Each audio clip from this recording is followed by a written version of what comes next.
first off, I just want to start out with, how did you decide to get into modeling and acting? What was the reason behind that? Oh, well. Well, honestly, it's been only a few years in the making. I'm still in college, my sophomore year of college. One of my friends just, shot me for fun because I'm like every other girl, and they always want cute selfies and pictures. So I was no different than anybody else, but I just started posting my pictures online, and before I knew it, people were asking to shoot me, and I was like, wow, I can actually make, money off something that's, fun, and I was just trying to embrace my youth, and sure enough, it worked out, and now it's my artistic outlet and something I love to do. I almost get booked, weekly, and I'm still trying to finish the whole school thing, but, it's worked out to my advantage, and I have no complaints. I want to thank you for coming on the show. It's a pleasure having you here. The question I had is, I know you kind of fell into it. Have you done any formal training of any sorts?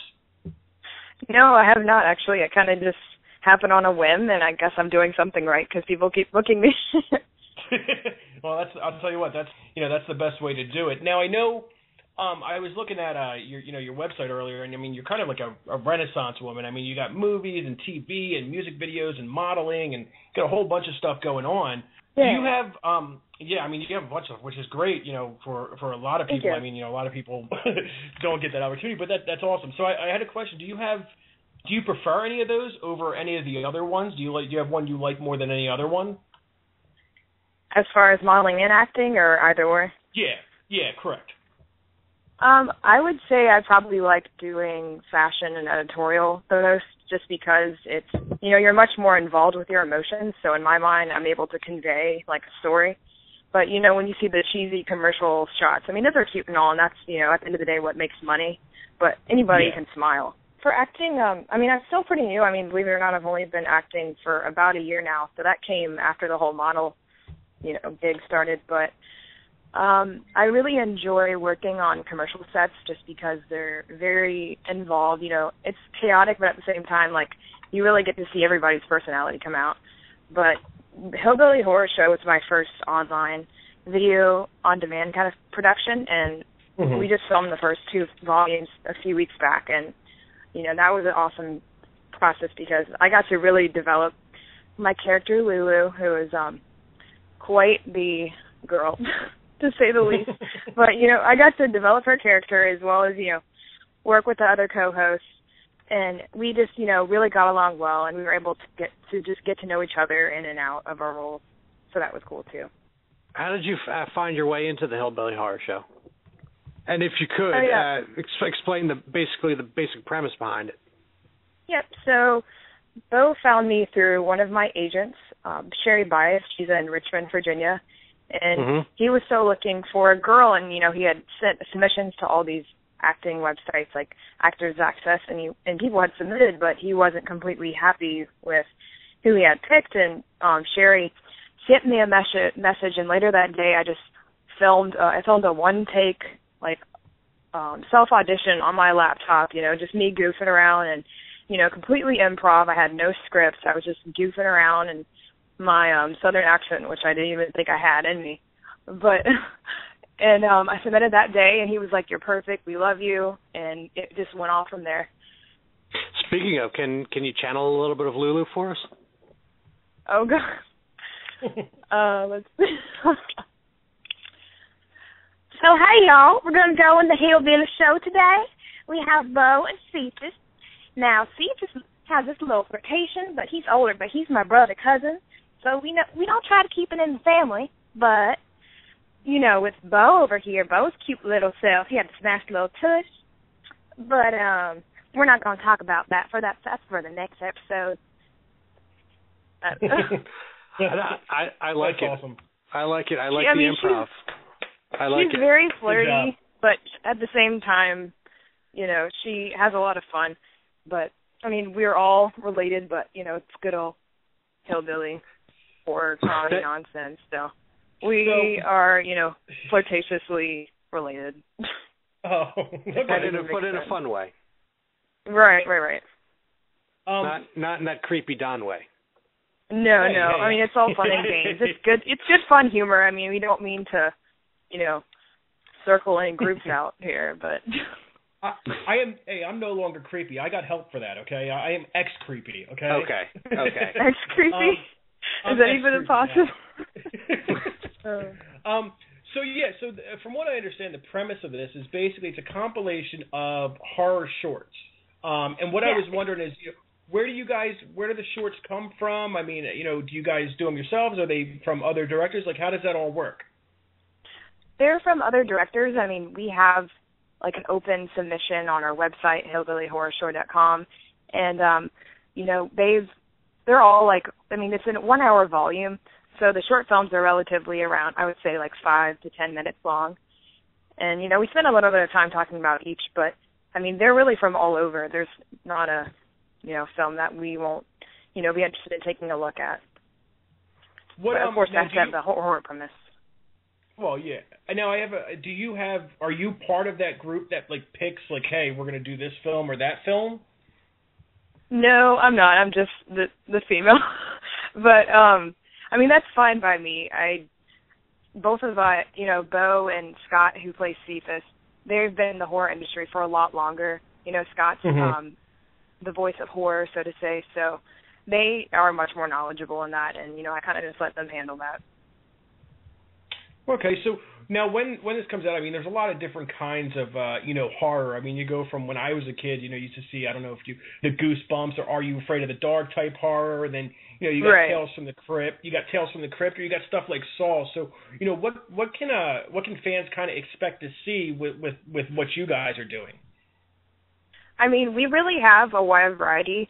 Like in our first volume, we're featuring 4 different short films, and I mean, we have like a short that is much more like the modern kind of, not quite zombie, but cannibalistic creatures. And then we also have like we have a feature film that we're showing called The Nest, and that it speaks for itself. It has to do with like bees and stuff like that. So you have your old school scary horror films, but you still have a mix of your new horror as well. Okay, so when does this come out? When does this premiere? The first volume drops on the 1st of March, and the second volume is going to be on May 1st, so it's coming up really soon. And that's all VOD? Yes, it is. Okay. And you can just find that right on the hillbillyhorrorshow.com. Yeah, but it's actually better to go to our Facebook, so it's just like facebook.com/Hillbilly Horror Show. And we update daily. We have all the trailers for the films that we're featuring, and Bo gets on there and he types these little antics away about how he's like has eyes for me and how he's just talking about the film. I mean, they're cute posts, they're funny. And then we started posting on our Twitter as well. It's @Hillbill Horror. So we're really pushing the social media, especially for the Facebook page. You guys are planning to do more? Do you guys have like a set amount that you're trying to do, or you just want to keep it going until as far as you can? I mean, really just keep it going as far as we can. I mean, of course, the first 2 volumes are going to be the big test, but we've received a generous amount of support from our fans and just like people that are interested in the horror genre.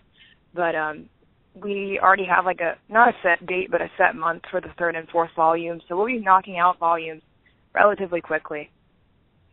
Scott and Bo, you said they were in the horror industry. They've been around for a while. What else have they been in? What have they been attached to? Well, Bo is also the producer as well as the co-host. I mean, he does more of the talking in the actual show. But he was in The Cabining. He has like he's on the Sportsman Channel show for Gallery of Guns too. Not really involved with horror, but he but I mean, I guess it's more of the hillbilly lines. But if I had that channel, I'd watch him on that show. Oh yeah, see, there you go. I'm a big gun guy. Yeah, he awesome. So yeah, Scott, go ahead. No, I was just saying, go ahead. All right. So yeah, Scott, he plays Cephas on the show, and Cephas is he's the older of the 2 brother cousins, and he did his 2-day training camp at NASA, but we don't spell it NASA like NASA, we spell it NASUH, NASA. He you gotta spell it redneck way. But he's a voice of horror, he's Gruesome Herzog, so he does a lot. he's one of the judges for the Fantastic Horror Film Festival. So he's very involved and is always on the updates of the horror films that are coming out. You know, the website, they can check it out, is hillbillyhorrorshow.com. Yeah, you can find it there. You can find them on Facebook. And what's your guys' Twitter handle? It's Hillbill Horror. Hillbill Horror on Twitter. Yep. I was looking at your resume, and I saw that you did a little thing on South Beach Toe. Yeah, and I did. I was wondering. I don't know if I think that answers it. I know, right? I don't know if you're allowed to talk about it or not. But I was wondering. This show is so ridiculously over the top, and I know they promote it as reality. Yep. How much of this show is actually real, and how much of it is just complete BS? I mean, I would say there was more realness than I thought there would be. I mean, my whole, even from the audition, it was, all improv. But when I was actually on set, we were filming at the towing office as it's operating as a business. So real people would come in and act, as crazy as we're supposed to be acting in the background.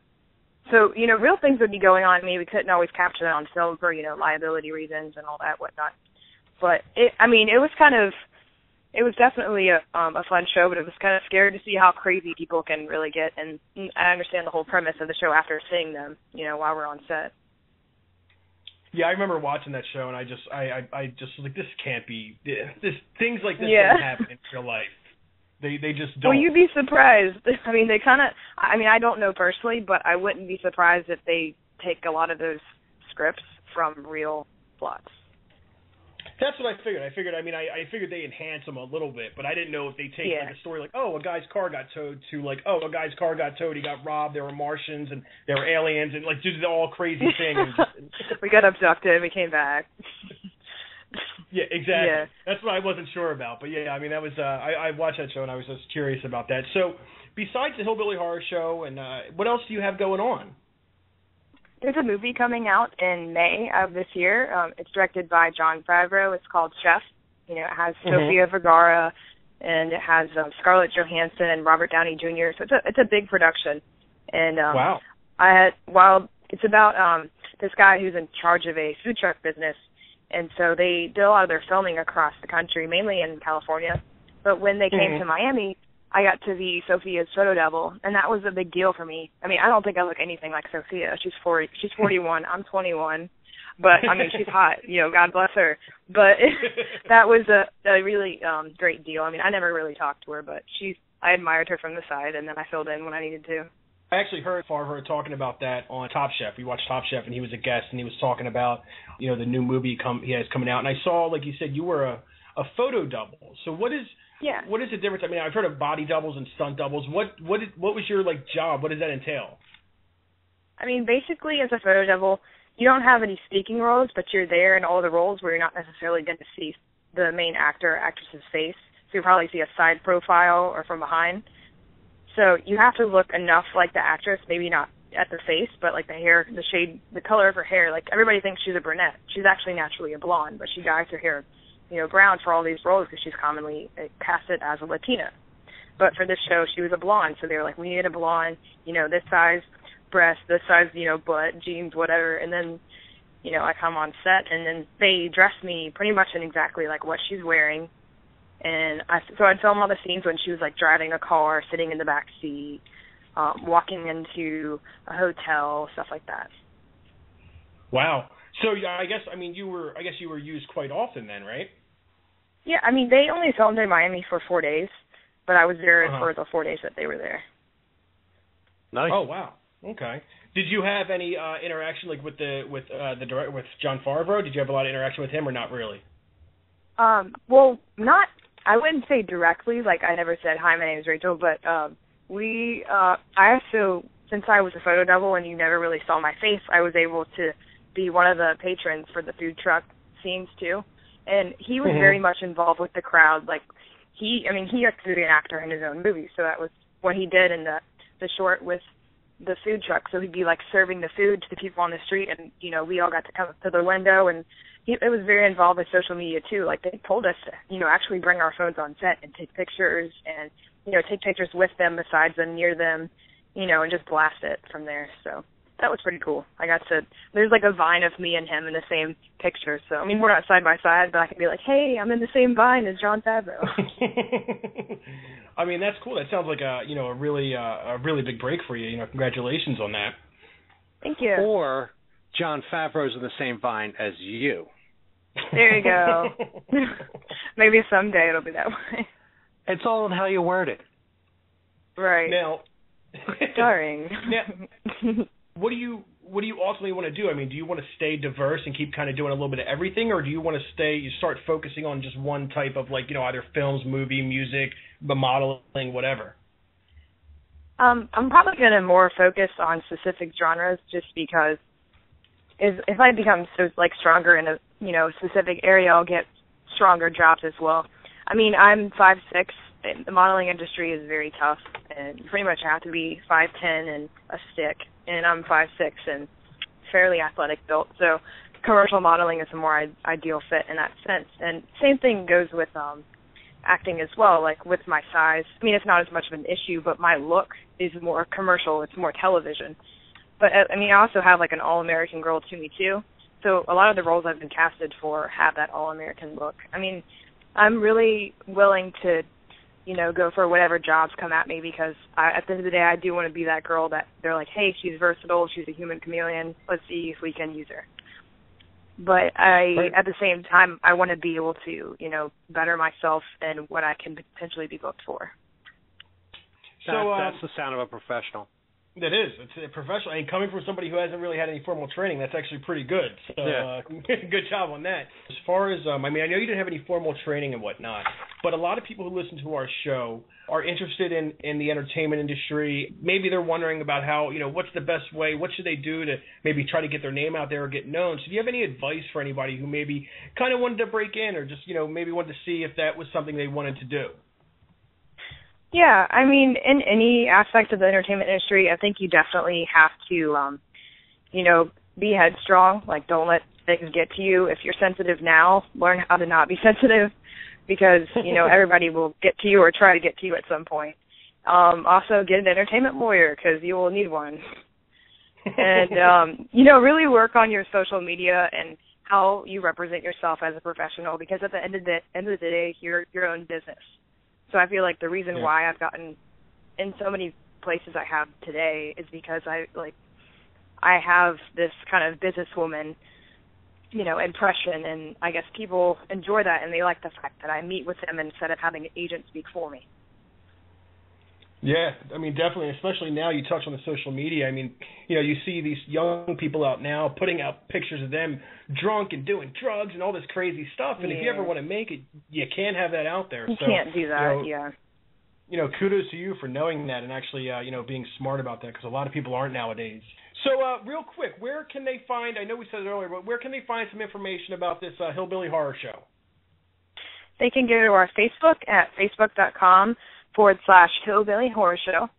And you can find us on Twitter at Hillbill Horror, or you can go to our website at Hillbilly Horror Show, and we'll have more content posted on there every day. And where can people find out more about you? They can follow me on Twitter and Instagram at Rachel, RACHEL _FBABYY. So Rachel _FBaby with 2 Y's. All right. Well, Rachel, it was a pleasure having you. I appreciate you coming on. Once again, thank you very much for making our show actually bearable to listen to tonight. Oh, thank you so much for having me. Thank you. Okay, you have a good night, Rachel. Thank you. You too. All right, so that was Rachel Faulkner. Rachel Faulkner, one of the stars of Hillbilly Horror Show, coming out March 1st. Make sure everybody checks it out and supports them. And as you know, as you could tell, she's a cool person, cool chick. So I'm really looking forward to this. I know I'll be watching when it comes out, and I'm pretty sure you will too, Dean, and Justin will too. Oh, she just sold me on it. I mean, I didn't really know what to think about it, but just her presence, her mindset of, in the world of entertainment. I know she's a professional. I know she's going to bring everything to the show. Oh, yeah. Without a doubt. I mean, and you talked to her too, even when she touched on the fact of, what you got to do to break into business. Just, when she was talking about, you got to be smart and do things like that. A lot of people don't do that, and that's what separates, successful people from people who aren't successful is little things like that. Yeah.